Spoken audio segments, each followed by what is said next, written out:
Okay, guys, here we go. Book 3 in the series, Sabotaged. Today I'm going to be reading just chapter 1.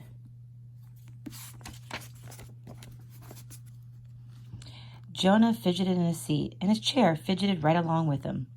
In another mood, Jonah would have been fascinated by this. How was the chair programmed? Did it have a computer chip making it squirm? But right now, Jonah was too distracted. He was sitting in a sterile, nearly empty room, waiting to travel back in time to an unknown era and unknown dangers. So all he could do was fidget.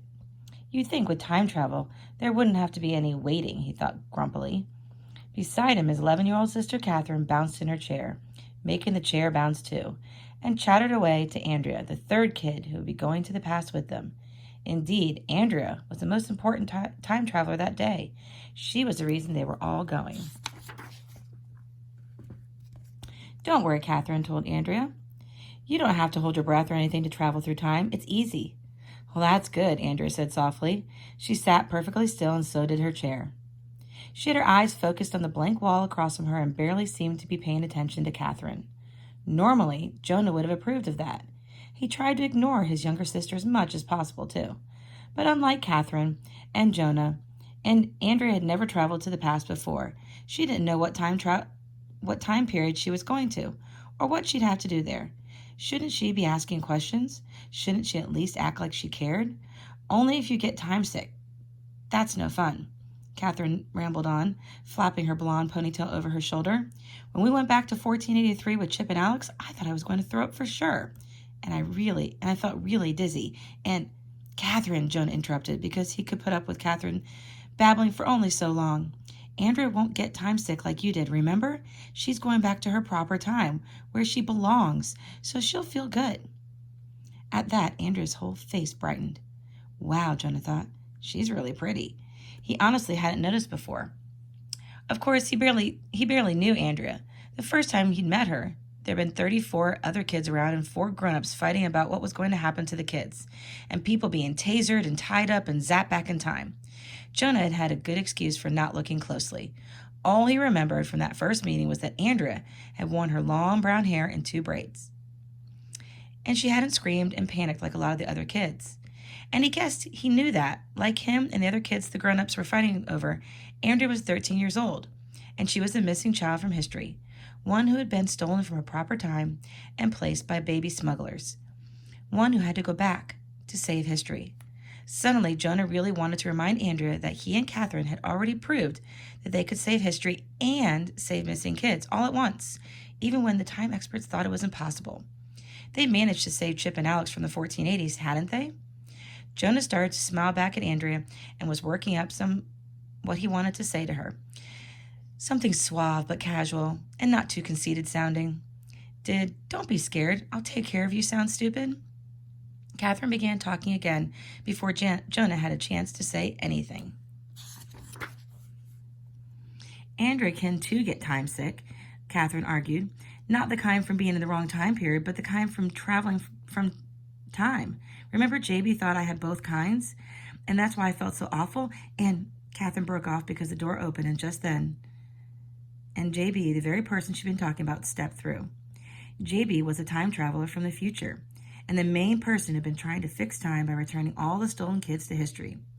Tall, with gleaming chestnut brown hair, JB was so good-looking that Catherine had nicknamed him Cute Janitor Boy before any of them had found out what he really did for a living. For some reason, JB's appearance really annoyed Jonah right now.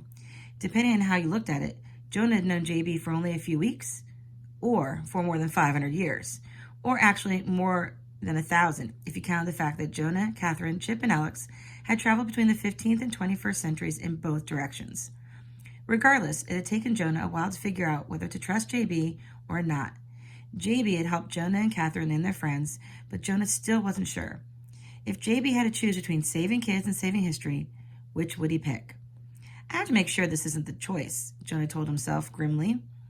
He gazed over at Andrea again, with her clear, pale skin, and her gray eyes that somehow looked sad again, haunted even. I will protect you, he thought, even though he figured he'd really sound foolish if he said that now.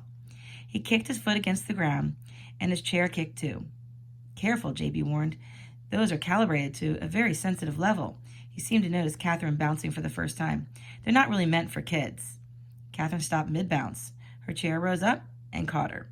Sorry, Catherine said. Can we go now? There's no chance that we'll hurt your precious chairs if you just send us to the past. She sounded offended. Jonah wondered if he should warn JB that it wasn't a good idea to offend Catherine. Not yet, JB said. You need to be debriefed first. Catherine leaned forward in her chair, and her chair leaned with her. Really? She breathed, seeming to forget about any hurt feelings. You'll tell us where we're going this time before we get there? JB laughed. You didn't give me a chance the last time, he reminded her. Well, that wasn't our fault, Jonah argued hotly.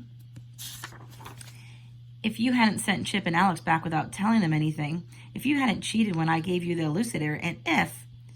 JB held up his hand, cutting Jonah off. Hey, JB said. Calm down. I'm sorry, okay? That's over and done with. Water under the bridge. Haven't you ever heard the expression?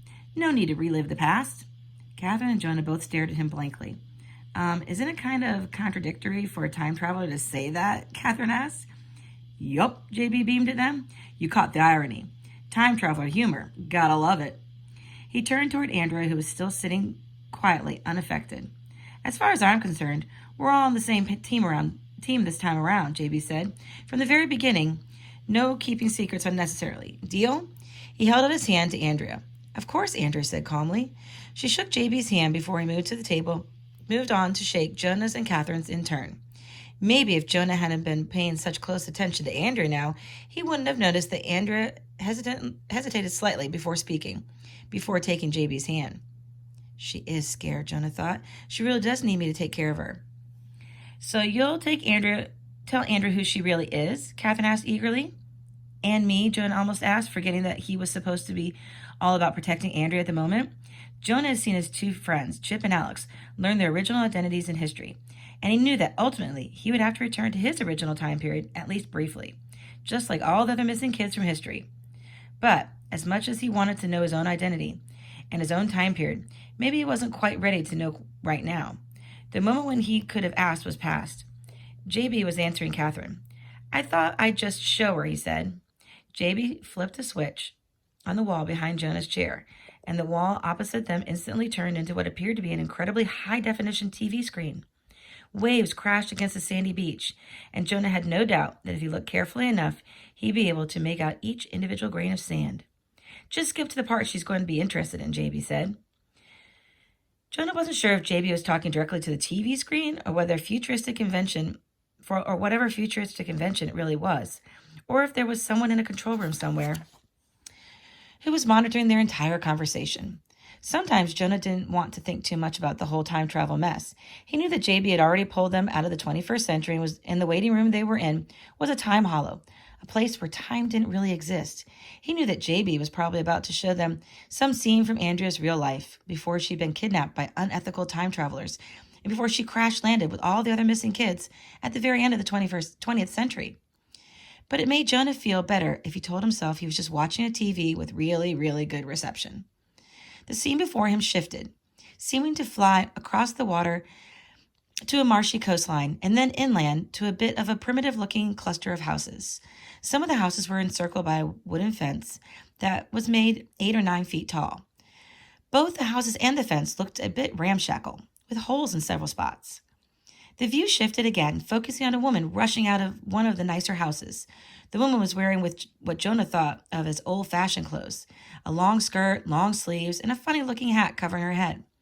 The skirt wasn't quite as sweeping as the ones he'd seen in the 15th century, but Jonah wasn't sure if that meant he was looking at a different time period now, or if he was just watching different people, poorer ones, not royalty anymore. Mistress Dare's baby has arrived, the woman called, joy overtaking exhaustion in her face. A wee girl, child, strong and fair. Other people began rushing out of their other houses, cheering and calling out, Huzzah, huzzah! But Jonah got only a brief glimpse of them before the camera, or whatever perspective he was watching, zoomed in tighter, through the door, across a clay floor, up to a bed. On the bed, a woman hugged a tiny baby against her chest. My dearest girl, the woman whispered, her face glowing with love, even in the dim candlelight. My little Virginia.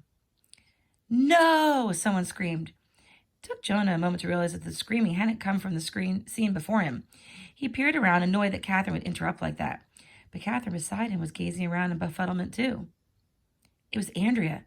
Quiet, calm, unperturbed Andrea, who had her mouth open, who was even now jumping to her feet, eyes blazing with fury. "No," she screamed. "That's not me. That's not my mother." And that is the end of chapter 1. We will be reading chapter 2 tomorrow.